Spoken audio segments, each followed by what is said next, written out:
Silas Papare, intel Belanda yang membelot ke Indonesia.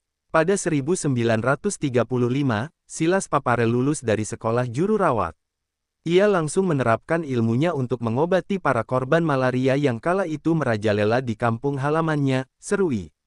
Tak lama Belanda tiba-tiba menawari pekerjaan sebagai intel.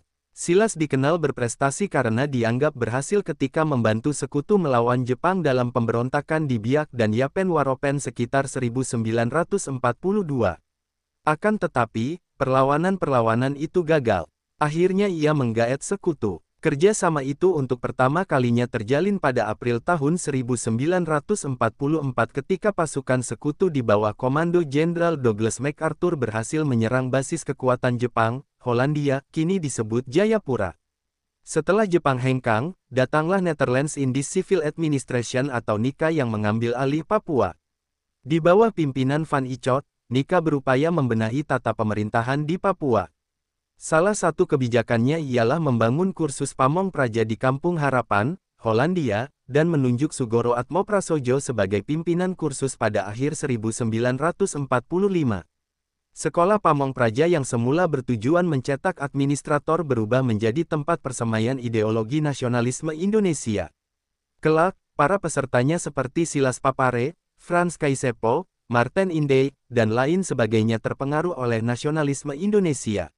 Dalam kenyataannya penyelenggaraan pendidikan Bestur ini selain sebagai sarana menghasilkan manusia terdidik juga dimanfaatkan oleh Sugoro Atmoprasojo untuk menanamkan tentang kemerdekaan dan patriotisme kepada murid-muridnya dalam rangka Indonesia Merdeka. Mereka melakukan pemberontakan yang digelar pada tanggal 17 Juli tahun 1946 dan gagal. Melihat dua kegagalan itu, Sugoro DKK mengambil jalan politik dengan mendirikan Komite Indonesia Merdeka KIM pada tanggal 16 November tahun 1946. Organisasi ini diprakarsai J. Gerungan, perempuan asal Manado yang menjadi kepala rumah sakit di Hollandia, menggambarkan KIM sebagai organisasi politik pertama di Papua yang bertujuan menyebarluaskan gagasan kemerdekaan Indonesia di Papua. Lewat KIM pula gerakan anti-Belanda Silas Papare bersama sejumlah elit Papua lainnya makin sulit dibendung. Pada pertengahan 1949, digelarlah konferensi meja bundar KMB di Den Haag, Belanda. Silas pertama kalinya pergi ke Jawa untuk memenuhi undangan kaum nasionalis Indonesia di Yogyakarta. Sesampainya di sana, Silas Papare mendirikan Badan Perjuangan Irian, BPI, dan menerbitkan surat kabar suara Irian. Akhirnya ia ditunjuk oleh pemerintah sebagai salah satu delegasi dalam KMB.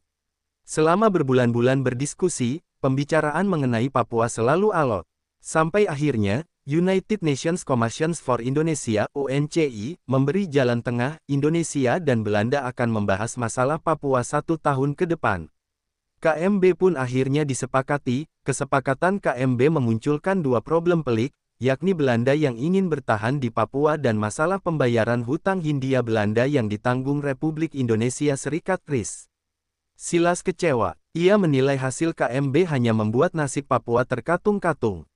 Rupanya kegeraman tersebut sampai juga di telinga kader PKI yang kemudian menggiatkan propaganda integrasi Papua dan Indonesia.